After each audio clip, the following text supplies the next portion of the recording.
maneira que você se posiciona influencia na sua forma de perceber o mundo e a si mesmo. Para você que não me conhece, eu sou Fabiano Barbosa, sou fisioterapeuta, sou massoterapeuta e aqui nesse perfil eu te ensino como ter mais percepção da sua profissão, como se reconhecer e se valorizar como massoterapeuta. O meu objetivo é elevar a posição da massoterapia no mercado, para que os profissionais eles entendam a importância que é a sua profissão.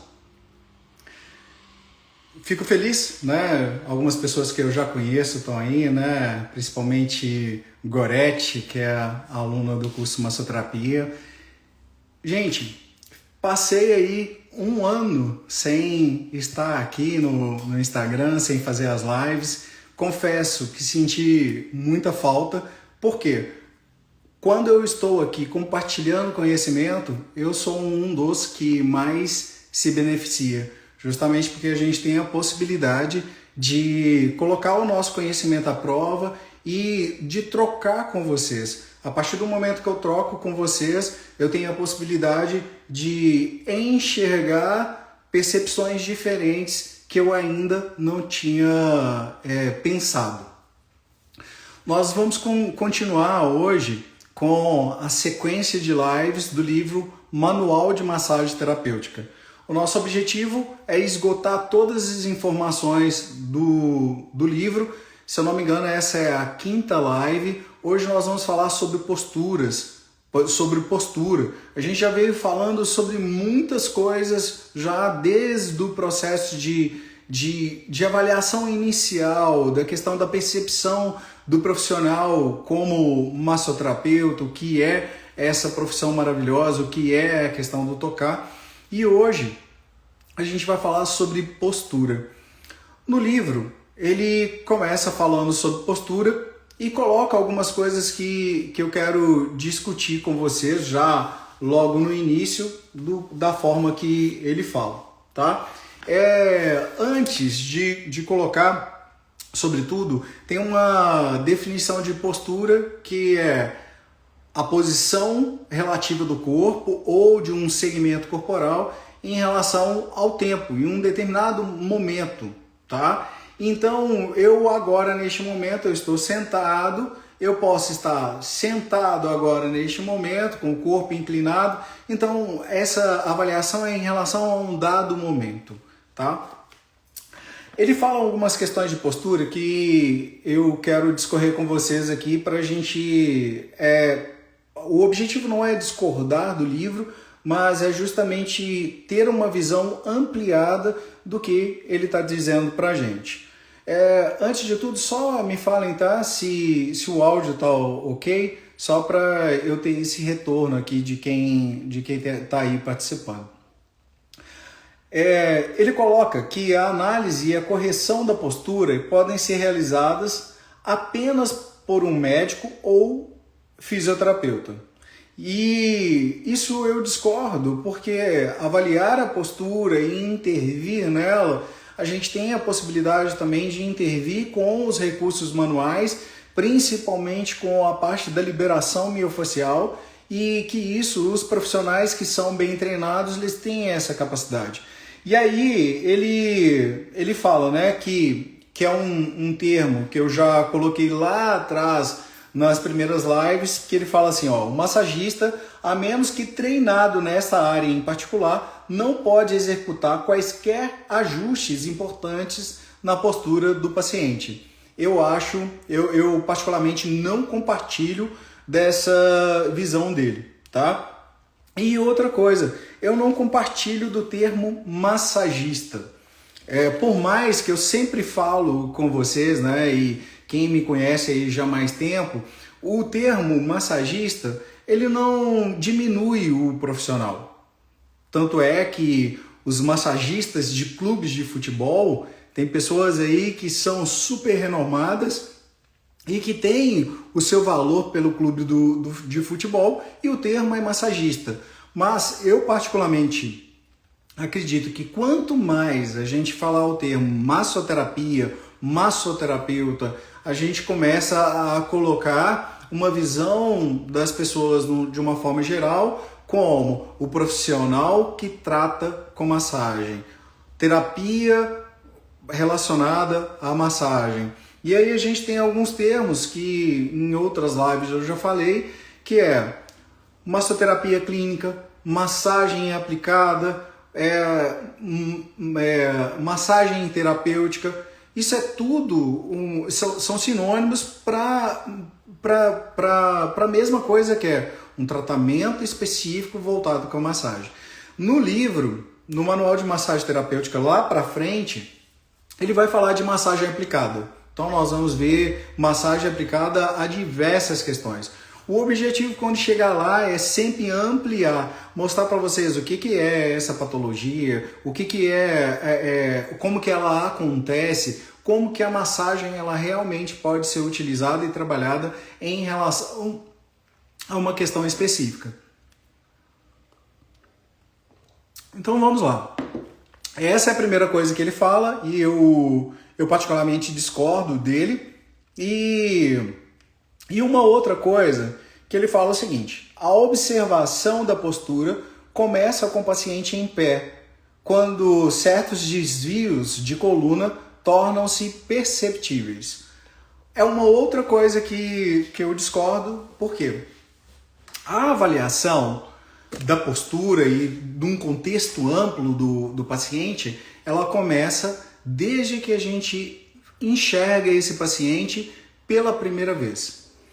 A postura que essa pessoa está na sua sala de espera, ela já diz muito sobre essa pessoa. A postura, após ela bater na porta e que você visualiza, ela já diz de muita coisa. Você pode olhar e perceber um vício postural, você pode perceber uma atitude psicoemocional relacionada à questão da postura. E quando a gente fala de postura, hoje existem várias pesquisas, e principalmente pesquisas ali de 2020 para cá, que mostram que a postura sozinha ela não é preditora de um quadro de dor. Então a pessoa ela pode ter uma dor que não está relacionada à postura, mas a postura ela pode contribuir sim com aquele caso, com aquele estado, né? Aquele momento de dor. Então, ela não é causa, mas ela contribui com as questões. Então é importante a gente pensar nisso. Eu particularmente acho que muitas pessoas começaram a divulgar, não, você pode ficar em qualquer postura que não tem problema nenhum. Eu particularmente não acredito que é assim, porque na clínica a gente não vê isso. A gente vê pessoas, é lógico, são pessoas às vezes que são sedentárias, que não fazem movimento adequado, que ficam muito tempo numa postura só, mas a gente percebe que essas pessoas relatam, olha, quando eu estou nessa postura, eu me sinto pior. Então, para deixar claro, é fato que somente a postura não provoca dor, não é só ela que faz isso, tá? Mas ela contribui para.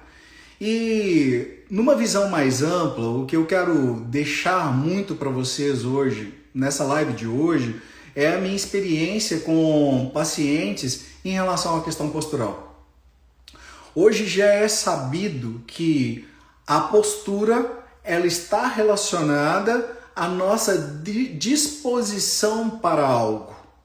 Então, quando você pega uma pessoa que está numa postura mais flexionada, né, toda entregue a uma cadeira, a uma poltrona, essa pessoa ela tem menos disposição para as coisas. Existe uma pesquisa que foi feita, nessa pesquisa eles colocaram grupos de pessoas para resolver um determinado problema em dispositivos diferentes. Então, um grupo de pessoas resolveu o problema num celular, outro grupo de pessoa resolveu num tablet e outro grupo de pessoa resolveu num computador com tela, com desktop.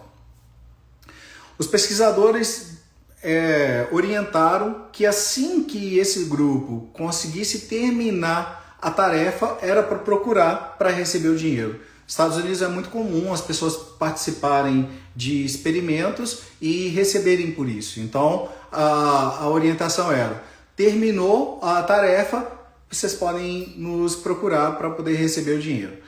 E o que eles perceberam? As pessoas que estavam no dispositivo móvel, né, no celular, no smartphone, essas pessoas demoraram muito mais para procurar os pesquisadores após concluir a tarefa.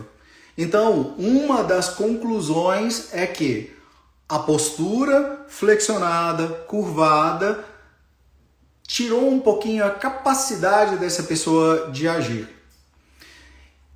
Existem outras pesquisas também, uma linha de pensamento que fala que até mesmo a nossa cognição ela pode ser atrapalhada pela postura.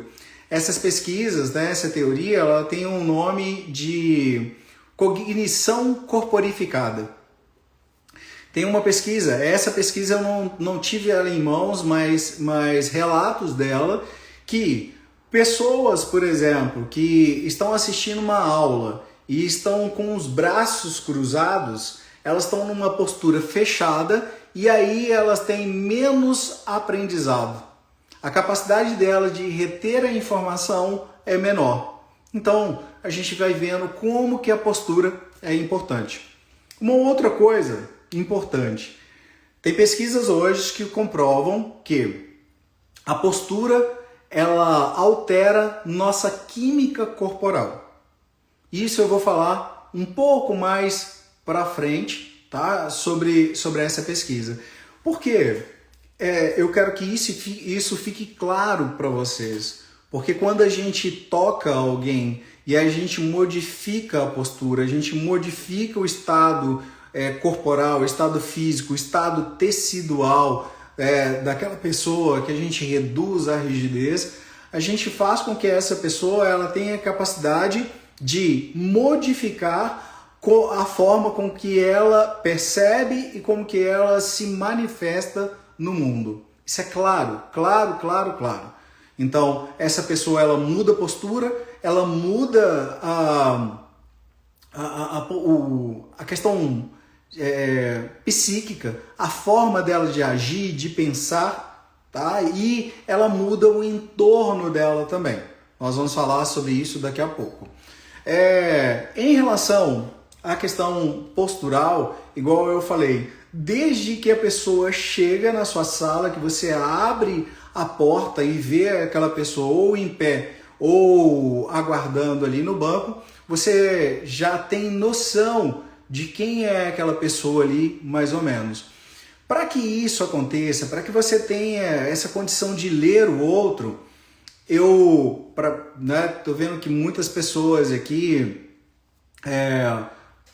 pelo menos eu acredito que estão a primeira vez, né, assistindo uma live, até mesmo porque quando a gente fica muito tempo desaparecido, a audiência, né, ela cai, e isso é até uma coisa importante, a importância da gente estar o tempo inteiro se manifestando para não ser esquecido pelo algoritmo, né? E para que a gente manifeste, né, a qualidade do que a gente faz. Que foi uma coisa que fez com que eu voltasse. Justamente porque Simone, que deve estar na live, né, falou assim, nossa, estou com saudade, né? Mariângela, né? Várias pessoas. E Helena falando também da questão dos bastidores, que era uma live lá da segunda-feira. A gente precisa ali estar aparecendo, né, para o algoritmo nos mostrar para mais pessoas. Então, muitas pessoas, muitos que estão aqui talvez não conheçam, né, sobre o termo que eu vou falar, mas é um conceito que eu chamo de tríade da percepção. O que é a tríade da percepção? Quanto mais e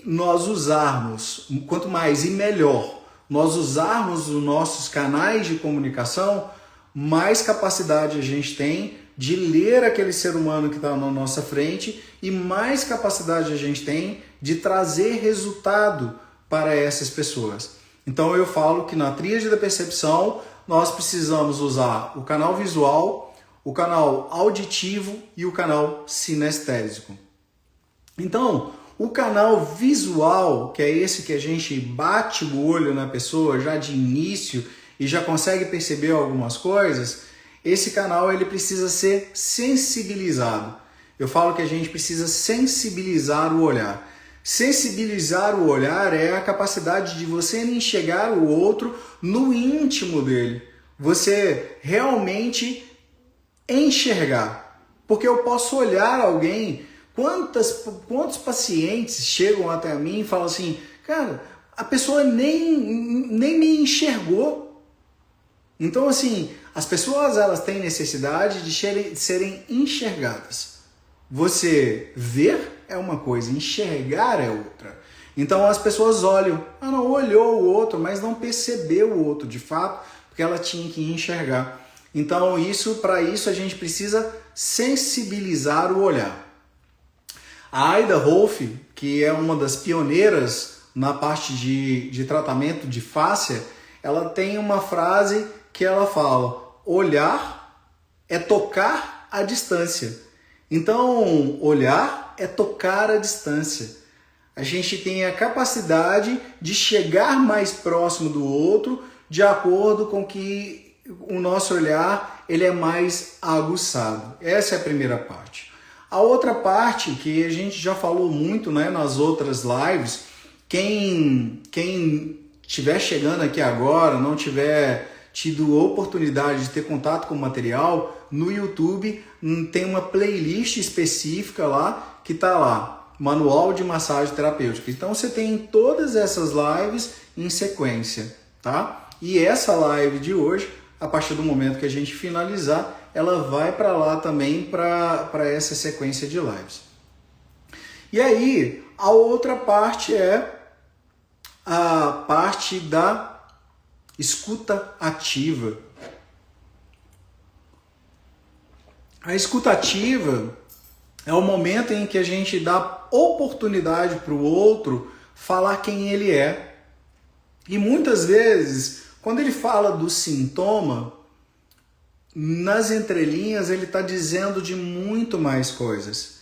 E aí, se a gente ficar ansioso para interpelar o outro sobre tudo, a gente perde a oportunidade dele seguir um fio de raciocínio, ou que seja, estou falando raciocínio, nem é raciocínio, porque o que falam normalmente em terapia é que aquela pessoa, às vezes, a partir do momento que ela simplesmente solta, às vezes parece que nem tem coerência na fala dela, mas tudo ali tem um porquê. Lembrando, nós não somos profissionais que fazemos terapia da fala. Isso cabe ao psicólogo, aos psicanalistas, né? As pessoas que têm essa formação. Mas nós podemos escutar o outro, tá? E essa escutativa ela vai dar mais substância para quando a gente for tocar. Então, eu tenho essa questão de sensibilizar o olhar, eu tenho a questão da escutativa e tenho a questão de refinar o toque. A partir do momento que a gente refina o toque, a gente tem possibilidade de ler no corpo do outro a história dele. A biografia daquela pessoa ela está ali inscrita no corpo dele. A gente sabe hoje a fáscia, a quantidade de receptores que existem.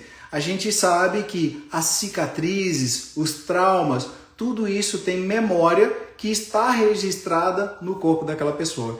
Então, quando a gente tem essa oportunidade de tocar de forma refinada e realmente sentir o outro, a gente pega um olhar aguçado, refinado, sensibilizado, a arte de sensibilizar o olhar, uma escuta ativa e um toque refinado. Isso se cruza e a gente tem a possibilidade de levar aquela pessoa para um lugar muito melhor do que ela está naquele momento com você na consulta. Eu falo que quando você toca uma pessoa, você tem a oportunidade de fazer com que aquela pessoa entre em contato com memórias que nem ela mesma sabia. Daí a importância da tríade da percepção, dessa questão de você alinhar essas três variáveis para conseguir dar um estímulo eficaz. Então, beleza, a pessoa chegou, a gente tem essa condição de enxergar, de já avaliar a questão postural. E aí vem uma coisa, quando eu olho aquela pessoa, eu também estou olhando qual que é a relação que essa pessoa tem com a gravidade. No trabalho da Aida Rolf, ela trabalhava muito voltada para melhorar a relação que essa pessoa tem com a gravidade. Uma coisa que a gente precisa pensar, levar em consideração sempre, a gravidade ela é contínua, mas a capacidade de lidar com ela é variável. Imagina uma pessoa quando acorda de manhã, você está ali, os discos hidratados, se essa pessoa ela teve uma noite de sono que realmente restaurou, essa pessoa ela está ali quando ela se levanta de manhã, ela é uma pessoa mais alta. Normalmente no final do dia o disco foi desidratando, o corpo ele foi perdendo energia e até mesmo, dependendo de como foi a parte psicoemocional, até a moral da pessoa, o moral da pessoa está menor, então a pessoa ela chega, né? É muito comum desenho animado, né? A pessoa às vezes sai de casa, né? Toda ereta, e aí logo depois quando chega em casa, depois de um dia de trabalho, às vezes até se arrastando. Isso está falando da relação dessa pessoa com o meio e da relação dessa pessoa com a gravidade, que é essa força contínua que, se nós não tivermos uma boa relação com ela, ela vai nos achatar e vai trazer adoecimento.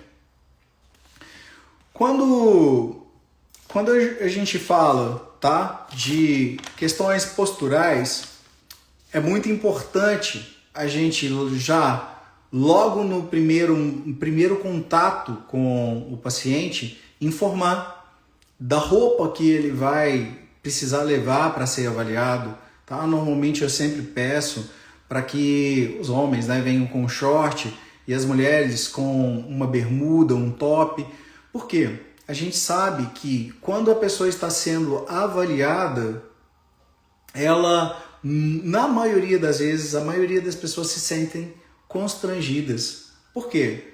Naquela avaliação você está procurando perceber alterações que fogem de uma simetria. Mesmo a gente já falando que a alteração postural, a postura não diz de nada sobre a causa da dor, mas ela contribui.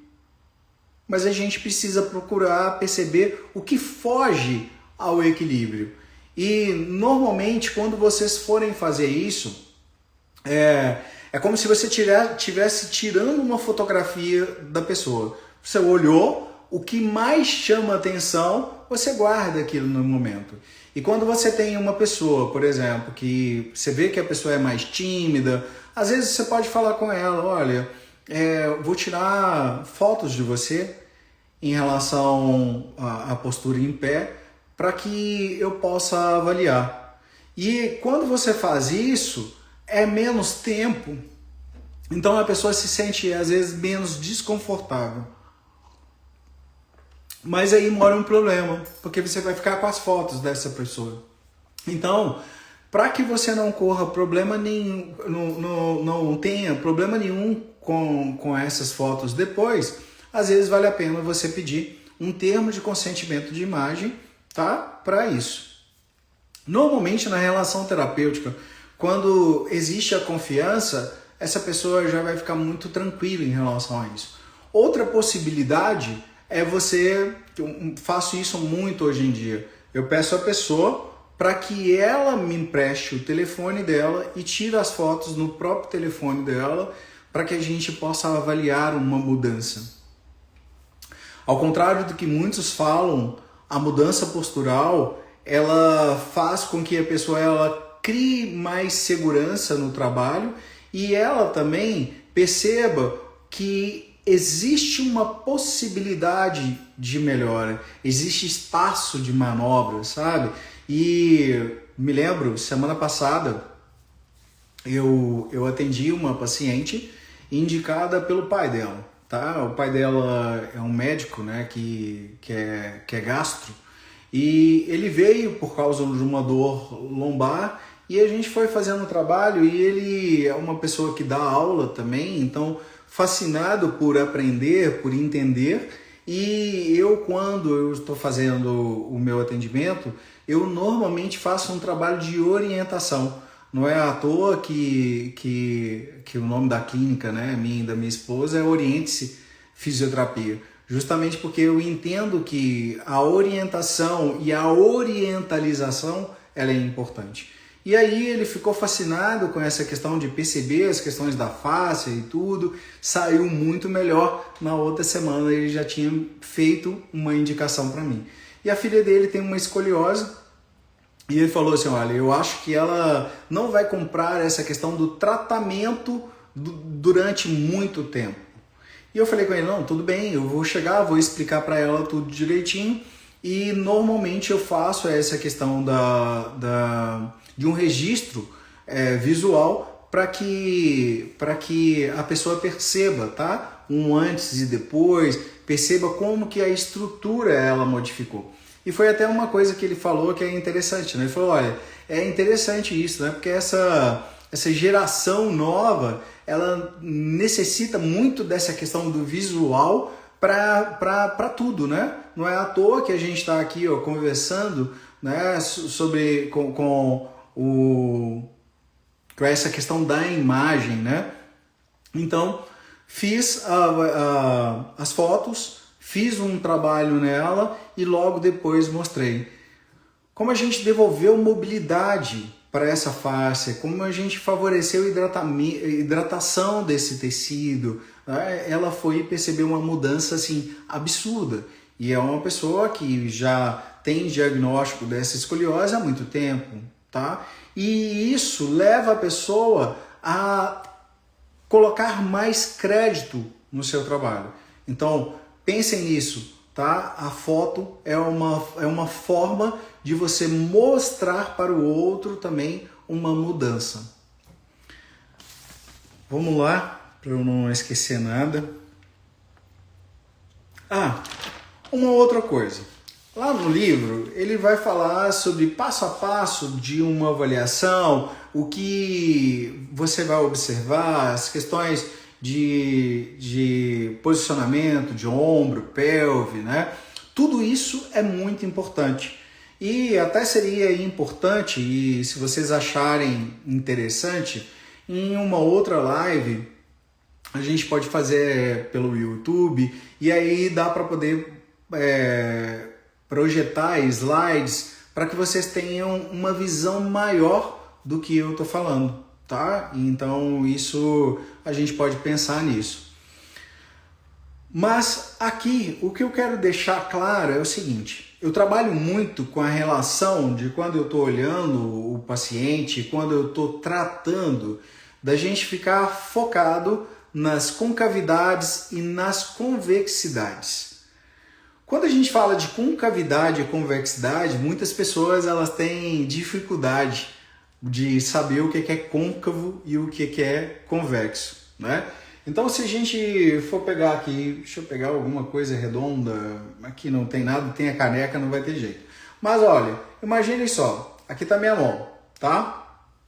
Essa parte aqui é a parte côncava e essa parte aqui é a parte convexa.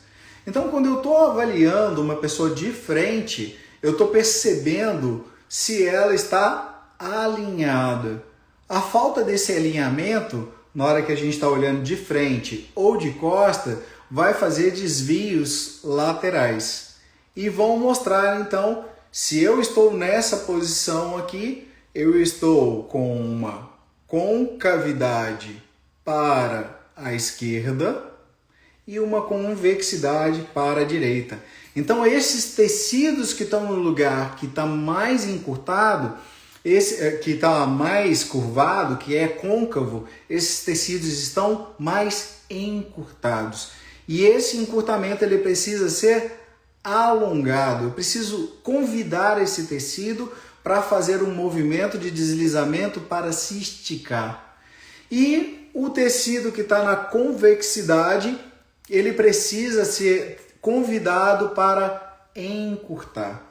O que está na concavidade, eu preciso convidá-lo para se esticar.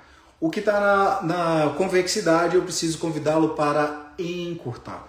Muitas pessoas sentem muita dor por causa desse posicionamento da convexidade, porque o tecido sempre está recebendo um estímulo como se ele estivesse se esgarçando. E na hora que eu coloco no conforto, no encurtamento, é igual você jogar água na fogueira. Da mesma forma, quando está no encurtamento, quando está na concavidade, ok? Só aproveitando, né, para dar boa noite para todas as pessoas que chegaram aí. Vanessa, que é minha aluna do método Fabiano Barbosa, Simone, também, que já foi minha aluna do curso presencial. Simone, muito obrigado, tá? Eu da mesma forma que você falou que é bom me ouvir novamente, é bom ver a sua participação, é bom ver também a sua evolução, né? Quando a gente tem possibilidade de conversar. Gente, esse é um espaço para mim que ele é muito rico. Apesar de ter ficado aí esse ano inteiro sem aparecer aqui, ele é um espaço muito rico, porque eu vejo profissionais que querem se qualificar de verdade. Porque não é todo mundo, né, que numa quarta-feira, 8, quase 9 horas da noite, está disposto a buscar conhecimento. E esse é um espaço também de troca. Então, espero que vocês troquem, que coloquem dúvidas, para que essas dúvidas elas possam ser sanadas, ou só que eu possa fazer provocações para vocês, para que vocês entendam que o caminho ele pode ser maior. E ele é maior. Ele é maior e mais bonito. Só precisa de verdade de um envolvimento, que é quando a gente faz quando a gente tem uma profissão de fato, a gente precisa se envolver, tá? Então esse espaço é para isso, e hoje, né, nós estamos retomando esse processo, que vai acontecer sempre de 15 em 15 dias. E já fazendo um spoiler, né, para o próximo, no livro, logo depois ele vai falar da palpação, então nós vamos seguir também nesse processo, ok? Então, olhem e fiquem com essa questão da concavidade e convexidade, porque isso favorece a percepção de vocês. Da mesma forma, quando a gente está olhando a pessoa de perfil, a concavidade e a convexidade, ela vai mostrar. Às vezes essa pessoa, ela tá lá com o abdômen super para frente, junto com a pelve. Então ali tem uma convexidade. E aí aqui atrás vai estar a lombar, que vai ter uma concavidade. Esse tecido ele precisa abrir e esse tecido precisa fechar. Tem um artigo científico da família, que tem a família Steco, né, o método Steco de manipulação facial. Nesse artigo, eles pegam pessoas com escoliose, com hipercifose, e fazem o trabalho de manipulação, tá, da fáscia.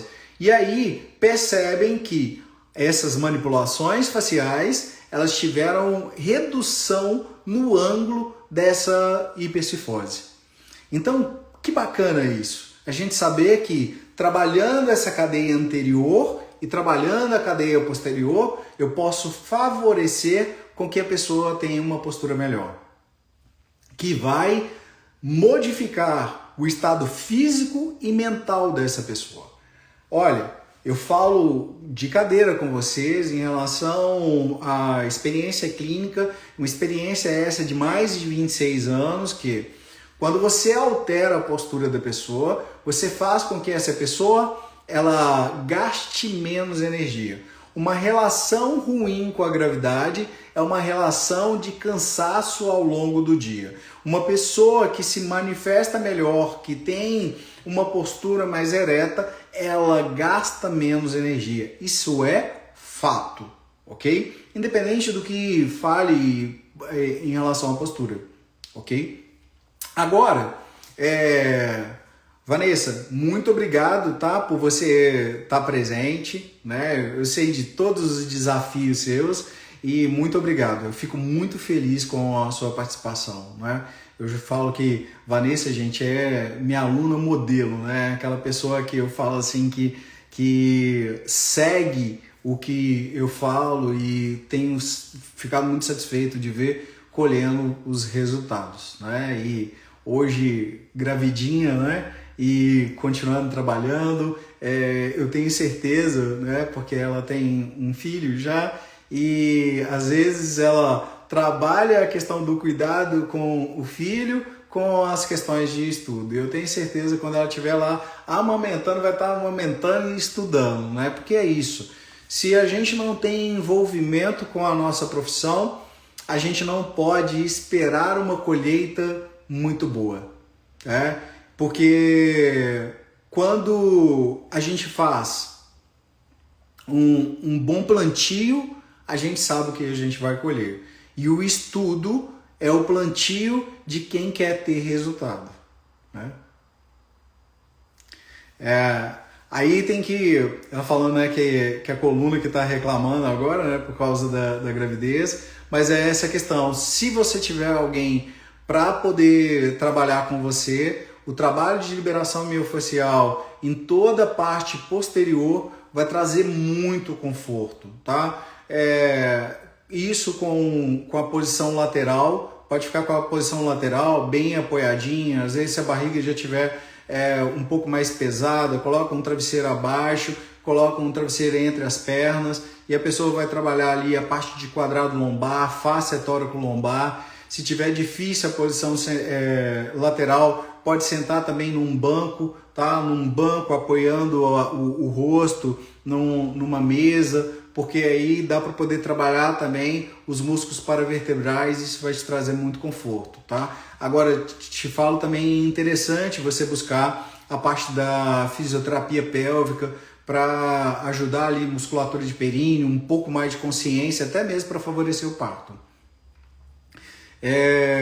Maria Ângela, que bom que você conseguiu chegar, né? Chegou quase nos 45, né? Mas depois você vai poder ver a live inteira no YouTube também, que depois eu vou passar para lá, tá? E aí vão fazendo os comentários também, que é interessante. Gente, esse espaço também aqui o espaço aqui também é espaço para isso. É um espaço para que a gente possa dar luz para as pessoas, às vezes. É lógico que às vezes as pessoas trazem um quadro clínico que foge um pouco do assunto da live. Mas sempre quando tem condições, eu gosto de dar uma percepção, tá? Agora nós vamos para aquilo que eu falei da postura, o quanto que ela é importante em relação ao nosso estado psíquico. Existe uma pesquisadora, uma psicóloga, que chama Amy Cuddy. Ela, após ver uma pesquisa que fizeram com gorilas, ela teve uma ideia de replicar a pesquisa em humanos. A pesquisa com gorilas era o seguinte: eles tiraram o sangue dos gorilas e viram a concentração, como estava a concentração de cortisol e de testosterona. O cortisol é um hormônio que é liberado logo de manhã ali para que a gente acorde e vá para o dia. Mas a gente sabe que o cortisol em excesso, ele é depressor do sistema imunológico. Um dado importante: quando eu estou passando por um estado de estresse e esse estado de estresse ele é agudo, o que ele faz? ele melhora o sistema imunológico.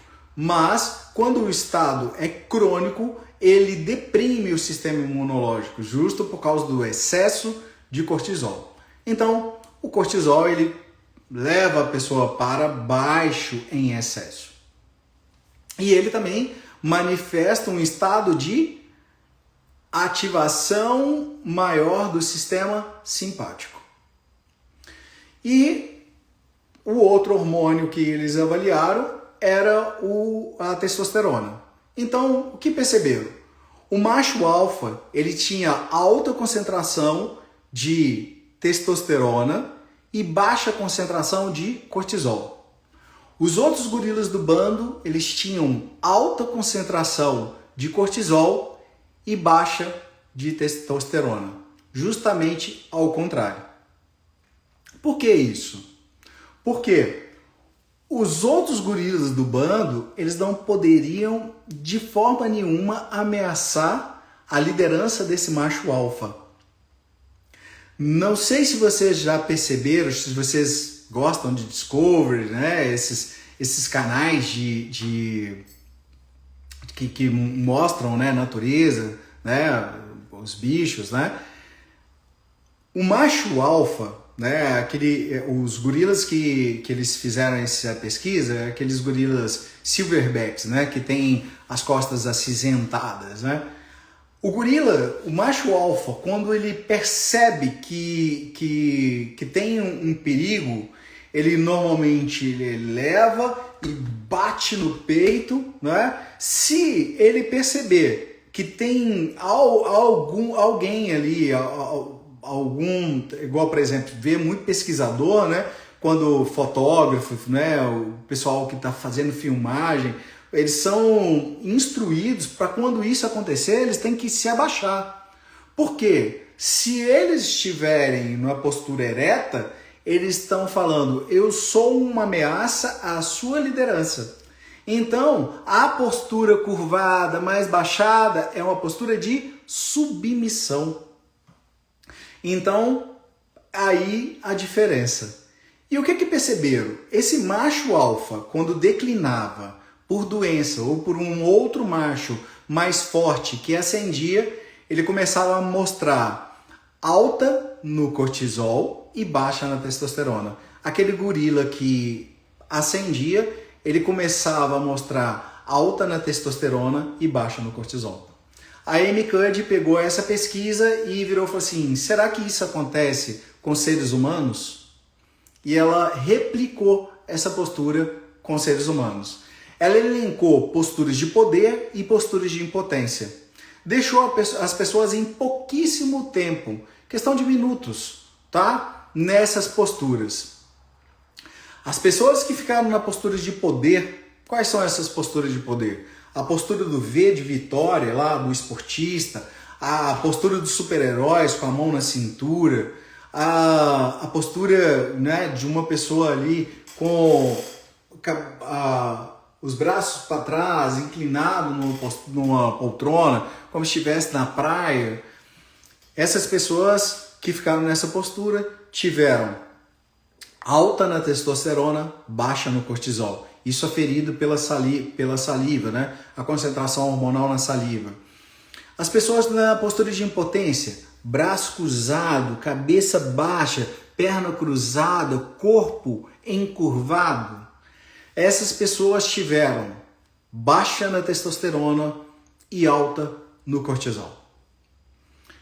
Não satisfeita com essa pesquisa, ela pegou pessoas com deficiências físicas que não poderiam ficar naquelas posturas e pediram para que as pessoas mentalizassem as posturas. O resultado foi o mesmo. Então, a nossa postura corporal, ela altera nossa química corporal. Isso comprovado cientificamente. Quando a gente fala sobre isso, poderia até colocar uma dúvida, mas eu falo com vocês com certeza absoluta de todas as experiências minhas com um consultório, eu falo, A pessoa que ela tem uma postura mais altiva, ela tem uma capacidade, o prognóstico dela de melhora é maior. Uma pessoa com uma postura mais de impotência, o prognóstico dela é menor. E ao longo do tempo eu fui percebendo que essas pessoas, elas manifestam estados emocionais relacionados à postura. Uma pessoa que fui avaliar uma vez, um homem alto, devia ter com certeza mais de 1,85 m, mas na hora que ele estava perto de mim não parecia tão alto. E aí eu elevei ele na postura. Existe uma técnica que chama técnica de Alexander, que trabalha muito com essa questão da relação da cabeça, né, do corpo se organizando através da cabeça. Eu posicionei e aí ele virou e falou assim: nossa, postura de gente importante. Eu até brinquei com ele, falei assim: mas você não é importante, não? E essa foi uma primeira experiência com essa questão. Uma segunda experiência, uma pessoa que foi interessante, essa pessoa veio até através do Instagram, foi a primeira paciente do Instagram, quando eu comecei a aparecer no Instagram. E aí ela chegou ao consultório, na hora que eu fui avaliar, essa pessoa numa postura muito ruim, essa pessoa veio junto com um acompanhante que ficou aguardando na sala de espera, mas porque essa pessoa não tinha coragem de sair sozinha. E a postura dela era uma postura que gerava essa percepção da postura de impotência. Na hora que eu pedi para que ela se posicionasse e virei para ela e falei assim: olha, me fala, por favor, um sentimento, uma emoção que defina a sua postura no espaço. Ela virou e falou: nossa, uma postura de um nada. Nossa, não tem um nojo de mim. E aí, logo depois, sustentei, levei ela para uma postura mais ereta e pedi para que ela me falasse um sentimento ou uma emoção que definia a postura dela no espaço naquele momento. Aí ela virou para mim e falou: nossa, que postura de poder, eu me sinto poderosa, né? E foi muito interessante porque ela sorriu quando ela falou isso.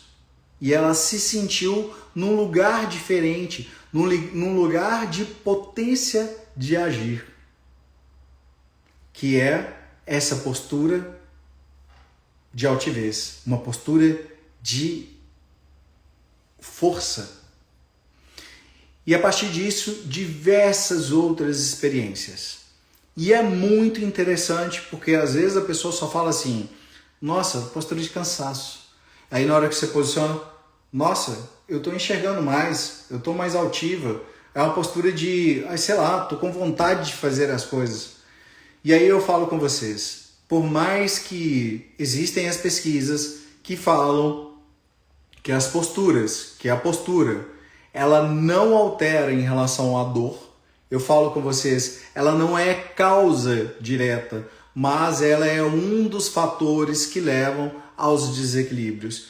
E eu falo com vocês que a postura, ela modifica a forma com que a pessoa se manifesta no mundo.